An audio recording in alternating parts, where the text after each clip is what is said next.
তোমরা বলো, সিগারেটের এক প্রান্তে থাকে তামাক আর অন্য প্রান্তে থাকে এক বোকা। একটা ছেলে কখনো ইচ্ছা করে বোকা হয় না। কারো কাছে সিগারেট কেবল বিলাসিতা, আবার কারো কাটায় আকাশ সমান দুশ্চিন্তা। আজকে বলবো দুশ্চিন্তার ভাঁজ কাটানো সেই বোকা ছেলেটাকে নিয়ে। বাস্তবতার চিন্তায় গ্রাস করলে মেধাবী ছেলেটাও এক সময় মেধাশূন্য হয়ে যায়। জীবন যখন প্রশ্ন করে ভবিষ্যতে কি করবি, তখন শক্তিশালী ছেলেটাও লড়াই করতে ভুলে যায়। নবম দশমের স্বপ্ন আমাদের আকাশচুম্বী। কেউ হবে ডাক্তার, কেউ চাকরিজীবী, আবার কেউ হবে ইঞ্জিনিয়ার। আমাদের পড়ালেখা ওই মাধ্যমিকেই শেষ।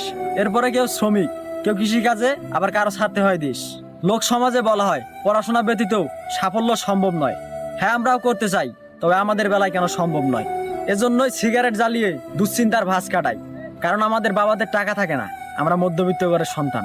আমাদের জীবন সুন্দর করার আগে প্রয়োজন পড়ে ইনকাম।